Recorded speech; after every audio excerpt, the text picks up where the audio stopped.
If you are a woman of a certain age and sex has slowly disappeared from your life, or if it's starting to feel like something that you dread rather than look forward to, and you're not sure whether you should blame your hormones or your relationship, your exhaustion, or just yourself, you are going to love this episode. My guest today is Dr. Maria Sophocles. She's a board-certified OB-GYN, Menopause Society certified practitioner, and she has spent 30 years working with women on the clinical front line of this exact problem. She is the author of the brand new book, The Bedroom Gap, and the creator of a TED Talk on midlife sex that has now been watched over 1 million times. She is also, I can confirm, one of the most warm, friendly, refreshingly frank, and brilliant people that I have had the pleasure to have on the show. Maria coined the term the bedroom gap to describe something that she observed over decades of practice, which is the very real and unspoken difference in sexual expectations and abilities between men and women in midlife, and across the lifespan actually. But this is not just about low libido, it's about the physical changes happening in your body that nobody explains to you.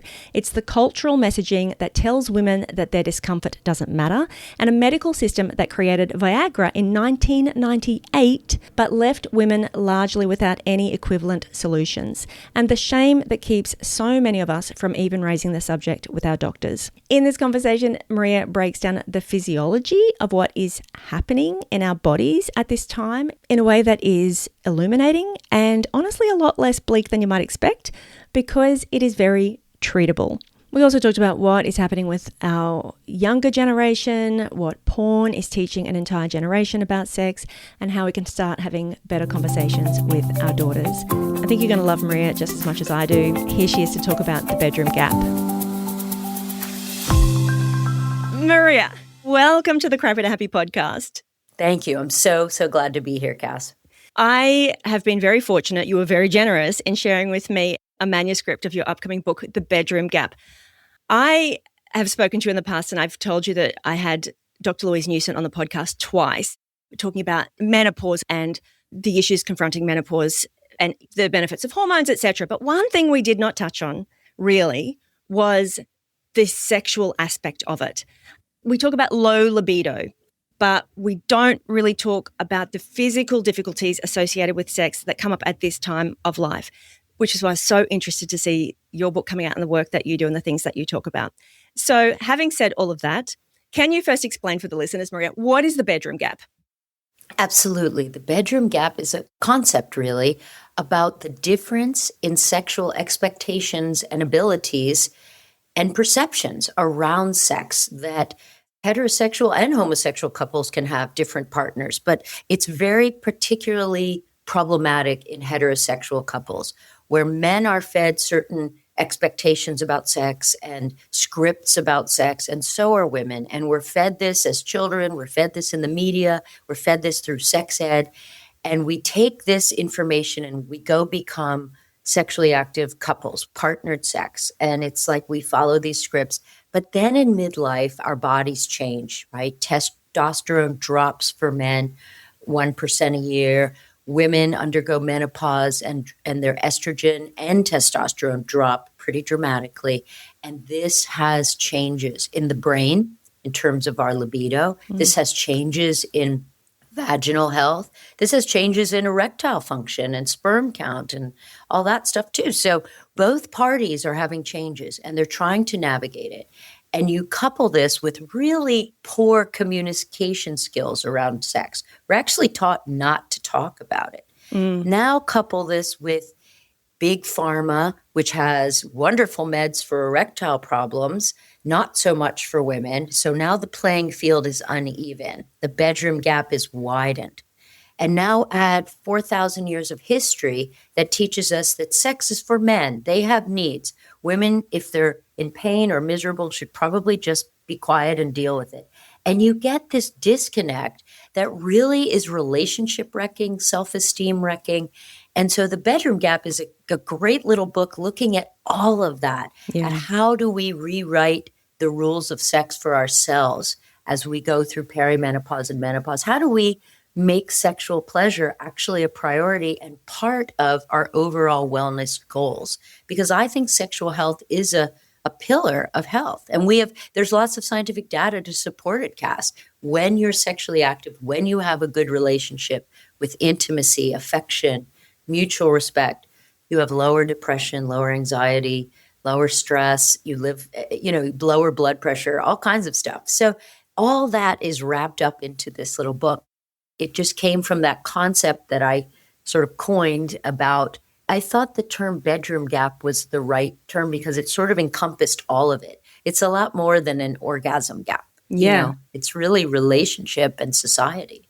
It really is. And it was such an education for me. There's so much information in there. And we could talk about the book when it comes out later. But the bedroom gap and all of the things that you just mentioned just then, clearly this is an issue that affects couples and women across the lifespan. I want to start talking about the menopause and perimenopause issue, but, then perhaps we can talk about those other age groups and different demographics and different people affected. Right. It seems to widen in midlife, Cass. That's why, to me, I had already written a book about menopause, and I actually chose not to publish it because so many of my peers were starting to publish the same thing. And I just thought, we don't need one more book about hot flashes and menopause. But this is directed to women in perimenopause and menopause because those are the patients that for 30 years I've seen come in and say, I'm broken, something's not right, I don't have interest, sex hurts, my husband's frustrated, help me. I can't even find a place to read about this. I think maybe it's just me. So I wanted women to know about what really happens to your body as you go through your 40s and your 50s.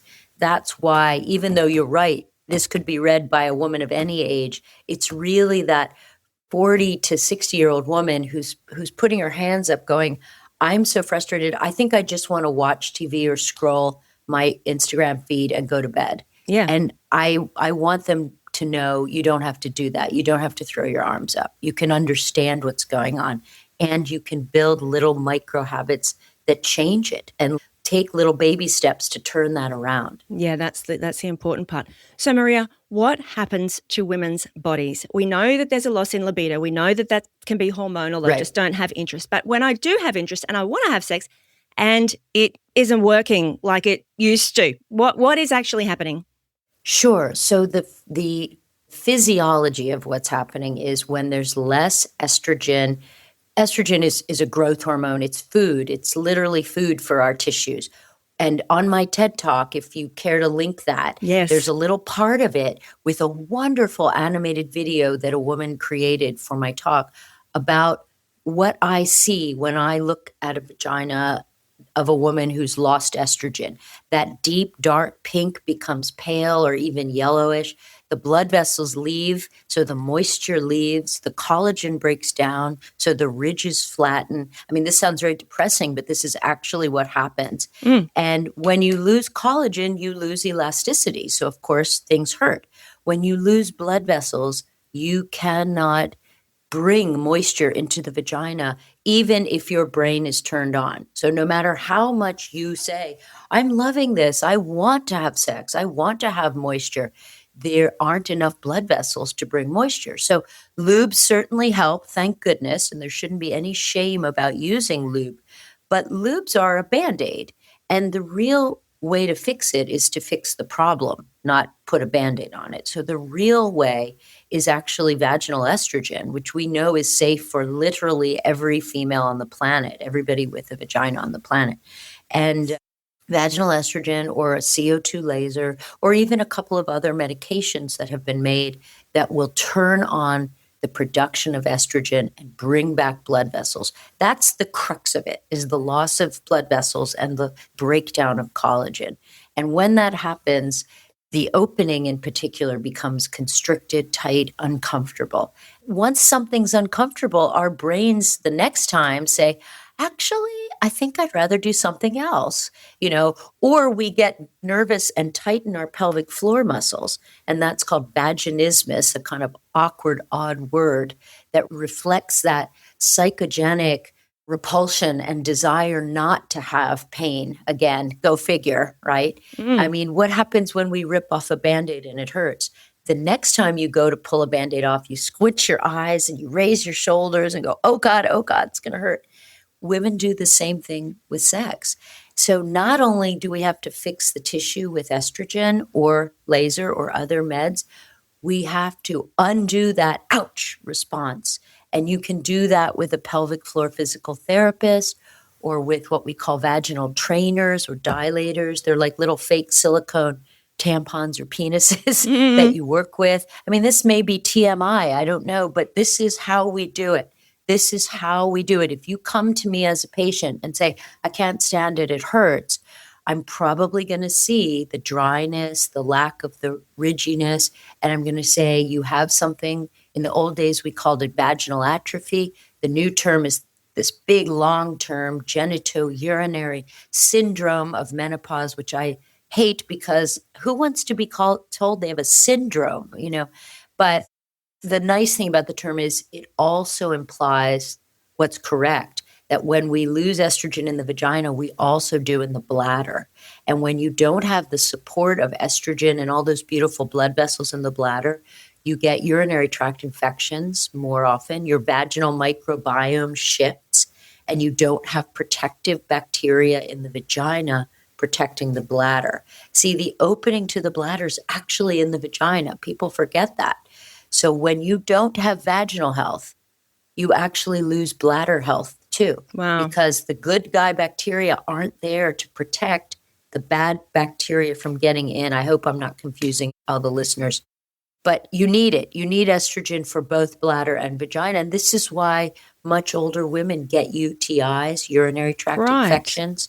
It's not a coincidence. And by the way, they can be quite deadly for an 80-year-old woman. And so the best thing you can do to not be that 80-year-old woman going to the doctor with a urinary tract infection is to use vaginal estrogen from 50 on forever. Like, think of it like moisturizer or sunblock. You just never outgrow those benefits.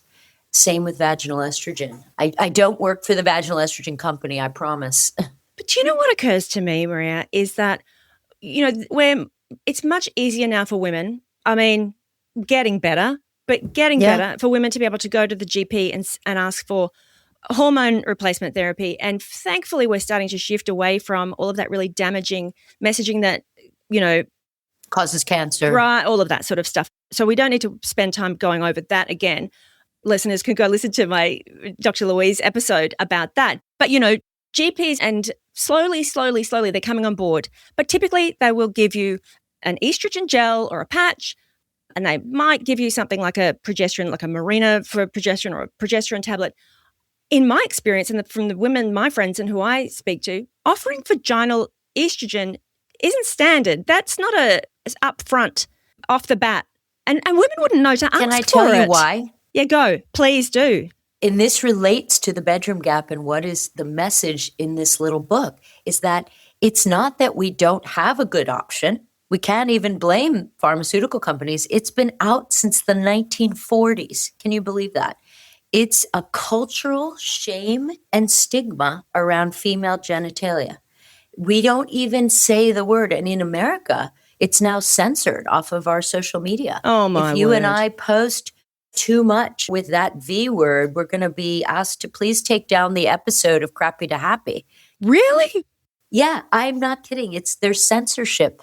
And on the state floor of our Congress in Michigan, a state congresswoman stood up and she was talking about an abortion bill or something, and she used the word vagina 3 times. Shameful. What was she thinking? 3 times. And she was asked to leave. I found that so stunning. Wow. That we can't use an anatomical term. It's not slang. This isn't a porn video. This is an anatomic part of the body. So there is a cultural shame and stigma, and in medical schools, we are not taught how to get over our own awkwardness. Right. So if you're a 30-year-old, 40-year-old male physician, and you did not grow up in a family that was open-minded and talked about parts of the body, guess what? You're not going to mention that to Cass Dunn. You're going to ask her about her blood pressure and her stress level, and you're going to think you're doing a great job. And if you're really a superstar, you talk about HRT and the benefits to bone, and you pat yourself on the back and say, I'm a great doctor.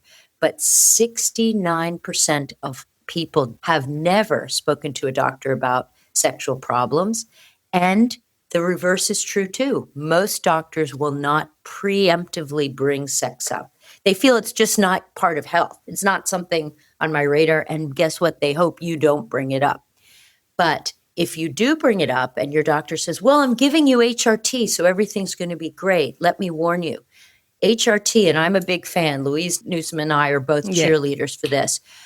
It's not quite enough down there. The vagina is sort of the last, think of it as it gets diluted, right? You put that patch on, it goes through the skin. It has to help your whole body head to toe. There's very little left by the time it gets to vagina and bladder. So you might notice improvement. And some of my patients, that's all they need. But many say, gosh, Dr. Sophocles, I was really hoping for a turnaround when I put that patch on, but sex is still painful. Well, it needs local vaginal estrogen. It needs it locally right there. And it also is that you might need some physical therapy to undo that ouch reflex. So just putting a patch on may not be enough for the genital / sexual / bladder symptoms. So advocate. You have to advocate for yourself. You cannot wait for your doctor to bring it up. Maybe the next generation. For my daughter is in her 20s. I'm hopeful that if Louise Newsom and I and other people keep yelling, please, please, please, we can get the doctors retrained. Yeah. For the next generation. But for your friends and my friends, they have to go in there with a little sign saying, vaginal estrogen, please, not leaving without it.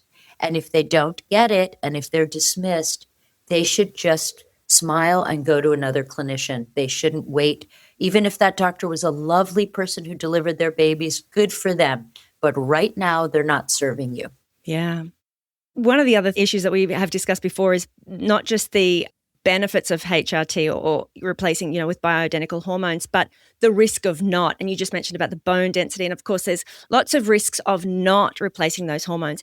One of the reasons I can put my hand on my heart and say it is so darn safe is that it is primarily a locally acting thing.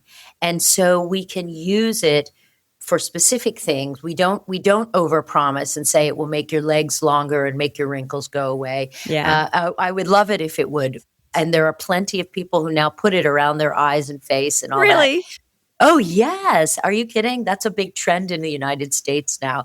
Patients come in and say to me, could I get some vaginal estrogen? And I say, oh, you told me sex was comfortable. Oh, it is, but all my girlfriends are using it on their face.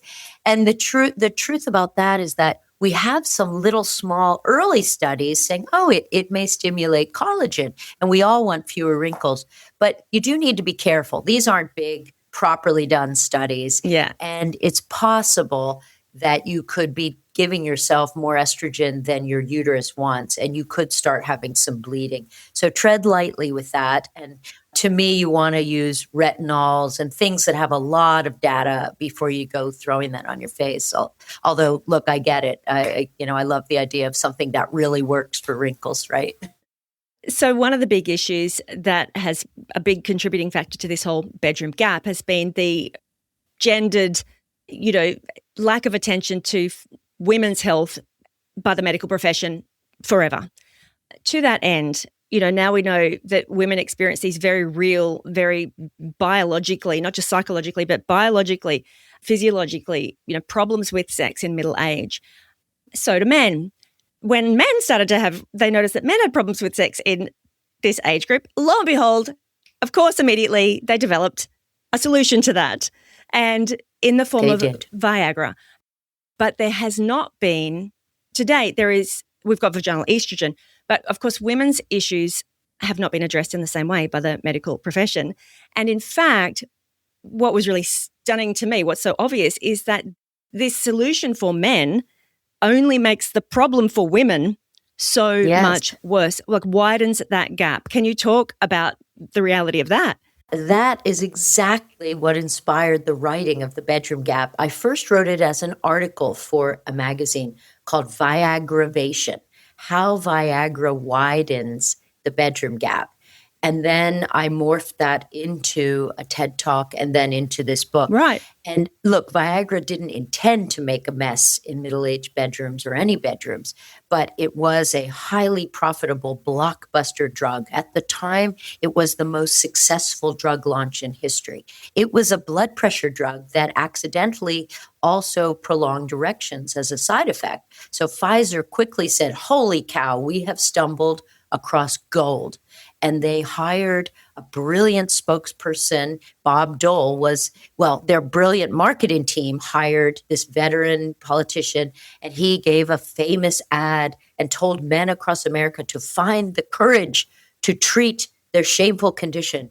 And this was one of the first times someone went on television urging Americans to go to their doctors to fix this. And they went in droves, and it sold like crazy. Then Pfizer said, holy cow, this is so profitable. Let's make it not just about men who have erectile dysfunction. Let's market it showing men and women comfortable and happier fixing this problem, which is kind of BS, because if a woman's got a dry vagina and now her partner can have a 4-hour erection and wants to have sex all the time, you're just making stress for her. Then Pfizer said, why don't we even market it to all men, which made it even worse. So now men who just want to have even better and more erections feel more amped up to have sex. And this is very disturbing relationship-wise to my patients who say, I thought we were sailing off into the sunset together. My body's changing. His body was changing. Now he's having sex with his administrative assistant who's 25 because I don't want to have sex 5 days a week. And so, yes, it has been relationship wrecking. It's also been relationship saving, by the way. So it's not fair to only paint it one way. There are couples where the erectile dysfunction has been, I'll just say, a bummer for both parties. And women come in saying, I actually really want him to take Viagra because he's so ashamed of the lack of erection that he doesn't really want to even talk about it. Remember, communication is terrible around sex. So it's a mixed blessing, but mostly it's been a curse for women. Now, we do have a couple of FDA-approved meds for female sexual desire. And one was approved in 2018 called flibanserin. The brand name is ADDYI, Addy. And on December 15th of 25, so just a month ago, wow, it was approved. Yeah, this is hot off the press news. It was approved for low libido in postmenopausal women. This is the first medication to be specifically approved for a sexual indication for postmenopausal women. Because remember, really, we've been left hung out to dry. Once you're menopausal, your value in society? Nah. Your value to pharmaceutical companies? No. And so this is the first time that the FDA has said, maybe women after 50 do want to have sex and do want to have sexual vitality. Maybe that's okay. So that's new news. That's exciting. Let's be grateful for the beginning of that. Celebrate the win. But in the meantime, having said that, there has always been testosterone, which again, we know is so important for women's libido. And yet, it's still not FDA approved. And yet, it is not considered to be important enough to approve it for women, except in Australia. Well, in a few countries. I was going to just say, except Australia and South Africa and a couple of other countries around the world. But shame on the UK and the US for saying, no, not ready. No, is it really necessary? Yes, it's really necessary. Testosterone is something we are born with. When you're a little fetus in your mom's womb, you are making testosterone. When you're a 3-year-old little girl and a 20-year-old and a 40-year-old, you are making testosterone in your ovaries. It's part of your health. It's actually part of brain health. The uses for testosterone around the body are multiple. And when you remove it with menopause, naturally, we can see those changes again in the vulva, in the vagina. When we as clinicians apply topical testosterone to the lower third of the vagina and the vulva, which are places that have testosterone receptors, because everywhere doesn't in women, just some, we see the tissue magically get better. Wow. When we apply it to the clitoris, we see new nerve endings and new blood flow. And guess what? Clitoral health improves, which means orgasm can improve, can be more robust and happen more quickly. So it's not perfect, but it's used in appropriate doses. It's incredibly safe. And people say, well, we don't have data, we don't have studies, so don't know. That's actually not true. We've been studying testosterone use in XX humans for a long time in the trans population. We've given huge doses to chromosomal women who are converting and becoming men. And even at those enormous doses, which are higher than you and I would ever take, they're safe. They have had, yes, they can get hair on their face and acne, but they're choosing to take that high dose to get the masculine features. At smaller, safer doses, we don't see that. We see a boost in energy. We see my patients come in and tell me it's like someone just put growth plant food in their water. They feel alive. They feel they're better at the gym. They exercise and they actually see muscle tone. Again, I don't work for any testosterone company, but I get to hear these stories day in and day out. So it's really hard to think that there isn't some health benefit there. Yeah. The problems that we experience, that we're talking about that women experience in midlife when they get to perimenopause and menopause, this is really often the culmination of many years before of a mismatch in sexual interest, desire, etc. And so, we can talk about how this comes up in the menopausal period, but really we need to be talking about how, like you said, the expectations and the messaging to women and men. Well, this is also where porn comes in, Cass, right? Okay, because porn has become the most prevalent sex ed instructor of men and women. It's easy to blame it all on men, by the way. Oh, men watch porn all the time and that's where they learn sex. That's true. But they then have that messaging and they then expect that of women and think that's what women want. And women watch porn too. This is how they learn too. Now, there is female-friendly porn out there. And I think if we even remove the word porn and just say adult entertainment or sexual videos or erotic content, maybe women will be more comfortable checking it out. And I actually urge women to find videos that speak to you, that turn you on or that teach you or that are interesting to you. And a really neat TED Talk to watch also is by Erica Lust, Lust. That's her name. That's her name. Okay. She's a video director, and she directs female-forward porn because she says, we can't destroy porn. We can't take it out of our society. So let's use it through the female gaze so women can feel empowered and we can get proper messaging out. Her TED Talk was done in Athens, and it's pretty neat. I'll link it. Yeah. And the other thing is there are sites that women can go to learn about sex in the most basic way that I think we shouldn't be ashamed to say, I don't know how to masturbate. Nobody told me. Mm-hmm. Nobody showed me. I don't know where the clitoris is. Nobody told me. Nobody showed me. Because remember, sex ed classes, at least in America, are focused on preventing pregnancy and preventing disease, not on sexual pleasure. So young men and women never learn that sexual pleasure is a mutual thing.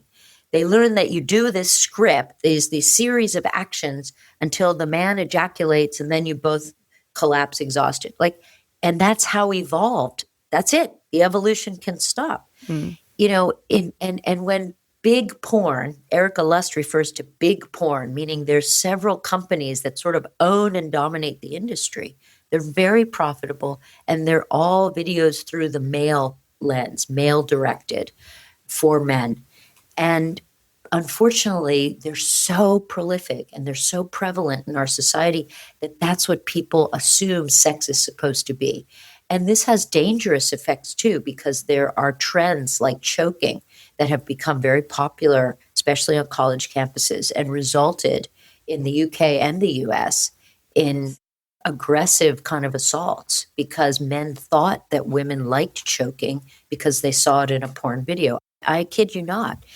And of course, we all know that porn also pushes this myth that women can have an orgasm in 7 seconds while standing up in a restaurant bathroom or wherever the scene takes place from penis and vagina sex. Okay, we know that 80% of women don't even have an orgasm from penis and vagina sex. So if that's you and you're listening, you're not broken, you're normal. Most women need clitoral stimulation from a faucet or a finger or a mouth or a penis or a toy, but they don't just orgasm as is often portrayed in porn. So I think the porn miseducation can be corrected. There's a site, OMG Yes, OMGYES. It's wonderful. It's real videos. It's people like you and I saying, when I was a teen, I didn't know, but you know what I found? I had a C-section and it hurt. So now I angle my hips this way and it's comfortable. Well, guess what? If you had a C-section and you have pain with sex now, that's actually really helpful. Not everybody is a porn star. Some people are disabled. Some people have back pain or arthritis or had radiation for cervical cancer. These are real people and they need to be taught how to continue to have comfortable sex. And the bedroom gap deals with that. We do talk about that. Yeah, because I think that's called real life. And we need to unhook real life sex from the sex of porn and Hollywood. I mean, look at Hollywood. It portrays sex in young, vibrant, nubile people. You really don't see 80-year-olds trying to have sex, struggling with erectile dysfunction. And I don't expect a director to do that. They have to make money doing this. But people who love sex, they want to stay sexually active and they want to overcome the issues we talked about. And we know, my lecture at a wellness event yesterday, we spoke about the loneliness epidemic and socialization as part of being healthy. Staying sexually active is a wonderful antidote to loneliness and isolation. And staying sexually active longer in your life actually keeps you healthier longer. How cool is that? No medications, no side effects, so anyway, sorry, get off the pedestal. No, it's all good. It's all good. As a parent of my daughter's 19, that the issue about porn and young people getting their sex education from porn, that's really concerning to me. And you combine that, as a parent of a girl, I'm thinking this boy, she's going to be with some boy who thinks that she enjoys, like you said, being choked or all this rough sex. And it's so degrading, some of that porn that's out there. And I guess for me, that's the other issue, isn't it? We've got this generation of women now, like my generation. So we're talking about Gen X women and, millennials nipping at our heels who are having our children who've been raised with this whole stigma around sex and taboo around sex and shame, and you don't talk about it, and it's men have their needs. That's the messaging that I got when I was going to school, when I was a young woman. And now we have our daughters entering adulthood. And it's so important, I think, for us to talk to them openly so that they don't get that same messaging. But we've never been taught how to do that. So it's another gap, isn't it? Because we weren't spoken to. And it's a communication gap that we can only change it one conversation at a time. But that's why I love being on your podcast, because every person that listens to this, if I could ask them to please pick a person and actively talk to them about this and ask that person to talk to someone, then whether they're talking to a clinician and helping a clinician to feel more confident, or their sex partner and beginning a conversation about, what I love, or what I don't love. Those are also important conversations. And those can happen at any age. It's harder the longer you've been together. It's harder when you've been married 30 years to say, I know we don't talk about this, but I would like to, because I actually don't like my ear licked. It makes me cringe. But I do love when you give me a back rub when I'm washing the dishes. Believe it or not, that's a turn on. I know I'm washing the dishes, but I love it. And actually, I love it when you wash the dishes. Exactly. Or talk to a child, a young adult, yes, and just say, I want your generation to do better than my generation. And say, it shouldn't be this weird, awkward topic. I know this feels weird right now, but let's just initiate it. Let's just see think of ways to creatively come at it. Use a newspaper article you saw, use a book like The Bedroom Gap and say, I thought that was just for menopause, but it hit me when I read that it's important that your generation start, that you start being open, and that sexual pleasure isn't a dirty, bad thing. Sexual pleasure is a sign of sexual health. And I want you to have a healthy relationship to sex, not a shameful one. Exactly. I think if we could rehearse a line or two like that, I think you and I need to do a workshop. I think we do. But, on the flip side of that, then we've got these girls coming out who, with the OnlyFans and the Bonnie Blues of the world, who under the guise of like taking back control or taking, empowering themselves, have gone that, right, exactly, empowering themselves financially, very much so. Do you have any thoughts on that about how we talk to our girls about where this healthy balance is? Or I guess we're just getting them to explore their own values and what's important to them? It's a really slippery slope. And my own daughter's 23 and she's a stand-up comedian in New York. She's phenomenal. She's charismatic. And she and I have these conversations. And sometimes I find myself feeling like, and me, I talk sex all day long and I have for 30 years, almost uncomfortable with that exact topic is, when have you crossed the line from I'm owning my sexuality, which I love, go for it. Don't wear a bra if you don't want to wear a bra, whatever. But I'm actually playing the role that men want me to play. And then am I kind of giving in, or am I choosing to do it so I'm owning it? I haven't been able to sort that for myself yet. So I'm sorry. I want to have a pithy, perfect answer for you. No. But I'm struggling too. I'm struggling with it too. I think just you and I both being professionals and acknowledging that is probably helpful for listeners who are in the same position and they're struggling with it too, to know that there isn't a pithy perfect answer. There isn't a clear solution to that problem, if their dilemma. But I suspect your daughter and my daughter are going to get there. I think they're going to trailblaze and they're going to find their place so that they own their sexuality. When my daughter went to college, I bought a whole bunch of copies of Emily Nagoski's book, Come As You Are, which has a lovely part about how to masturbate. Here's your anatomy. All that's in The Bedroom Gap too. And I distributed it and passed it around, and she shared it with people in her dorm. And they all decided, we're young women going to college, and we didn't really learn that much from our mothers or sex ed class, except how to put a condom on a banana, which doesn't really help us. And we were told, just don't have sex ever, which isn't going to work. So how are we going to learn our own bodies? And actually, I brought some of the girls' vibrators, and they started saying, you know what? This feels great. And when we know what makes us feel great, we feel empowered to tell a partner, that's not actually doing it for me. I think I'm going to not continue this, or I'd like to explore using this toy because I don't orgasm from penis and vagina sex. So if we can begin to break down some of those silly myths that porn has propagated, maybe, we can help them seek pleasure for themselves and safety. I mean, safety number one, of course, but also ultimately pleasure in their relationships, not just acquiescence. I'd be satisfied. If that's all there is, that's fine. And if there's OnlyFans people who are making money off of sex, that's not new in society. It's not. Right? Prostitution's the oldest profession. So I think we don't aim for fixing the entire problem, but we aim for starting with education, information, and empowerment. Yeah. For middle-aged women listening who are having difficulties, there's so much in your book. We'll refer them to the book and all those resources that you mentioned. But is there one takeaway or one message that you would like to leave women with?